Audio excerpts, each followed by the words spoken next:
कहते हैं कि कोशिश करने वालों की हार नहीं होती और इस बात को सही साबित किया है मधेपुरा की बेटी दिया ने।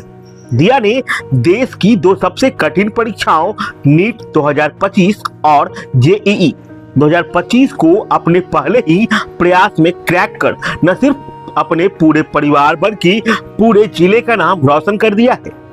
दिया मधेपुरा जिले की रहने वाली है। इनके पिता गोपाल कुमार सरकारी शिक्षक हैं और मां पिंकी कुमारी गृहिणी। दिया के पिता बताते हैं कि दिया शुरू से ही पढ़ाई में अव्वल रही। 10वीं में 97.4% अंक लाकर डिस्ट्रिक्ट टॉपर बनी थी और फिर 12वीं में भी उन्होंने 94% अंक हासिल करते हुए फिर से जिला टॉपर का खिताब अपने नाम किया था।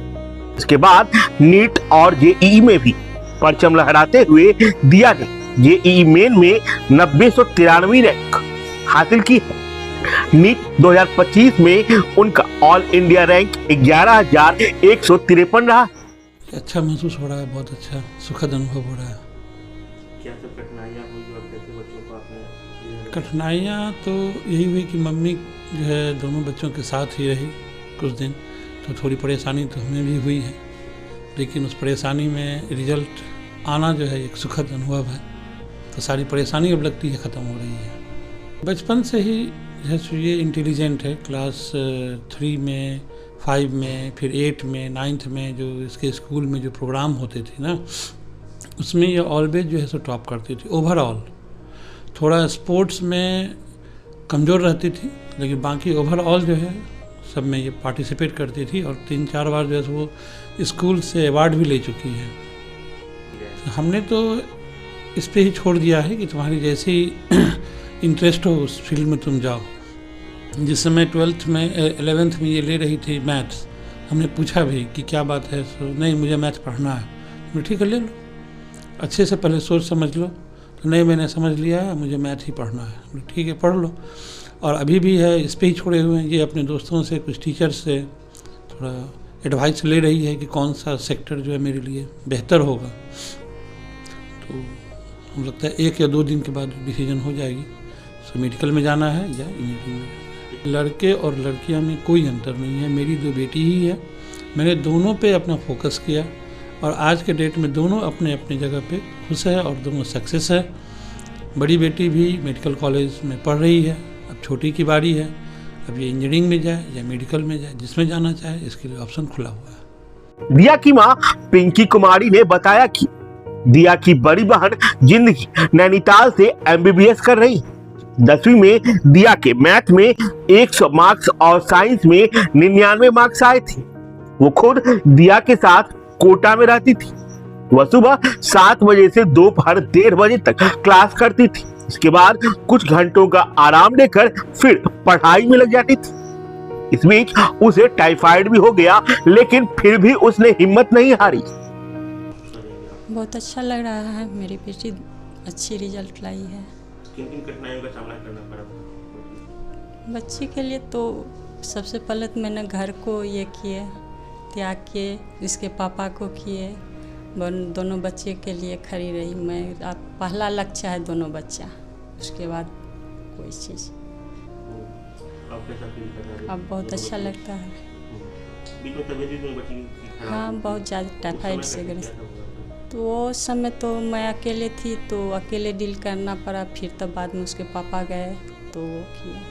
तब उस समय से लेकर अभी तक मैं उसके स्वास्थ्य पर थोड़ा ज़्यादा केयर करना पड़ा। अब क्या लग रहा है बच्ची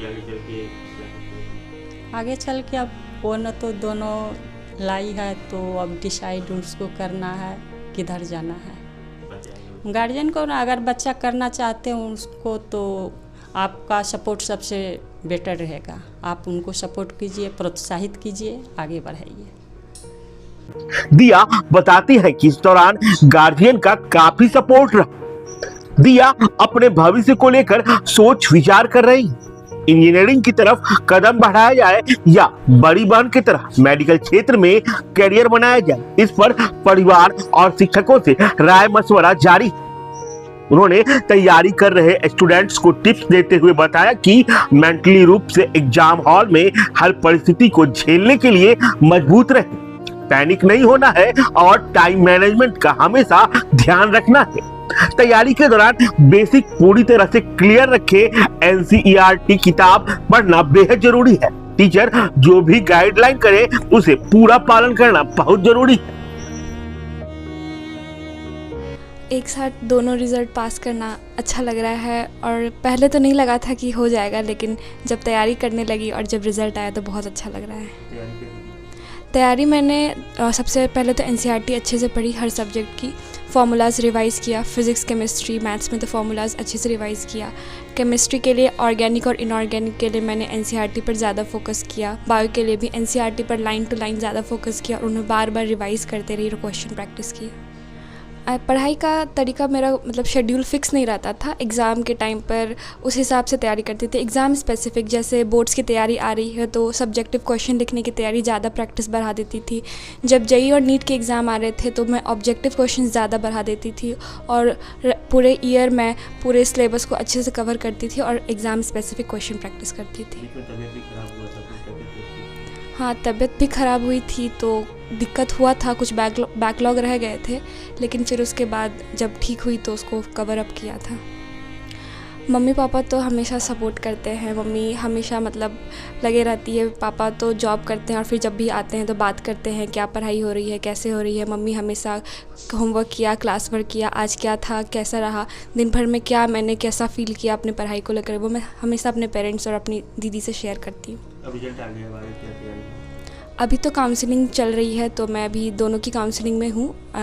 JEE में मुझे NIT पटना में कंप्यूटर साइंस मिला है तो अभी मैं अपने सभी टीचर्स या फिर वेल विशर्स अपने पेरेंट्स से कंसर्न कर रही हूँ कि कौन सी फील्ड अच्छी रहेगी, तो उसके बाद मैं डिसाइड करूँगी। उनके लिए मैं यही कहूँगी कि आप स्टडी एकदम वाइजली और थॉरली करें, जो भी पढ़ें उसे अच्छे से पढ़ें, बार बार रिवाइज़ करें और हमेशा मेंटली प्रिपेयर रहें। पेपर कैसा भी आए वहाँ पैनिक ना हो, अपना कॉन्फिडेंस फ्लक्चुएट ना करने दें और पेपर को अच्छे से करें।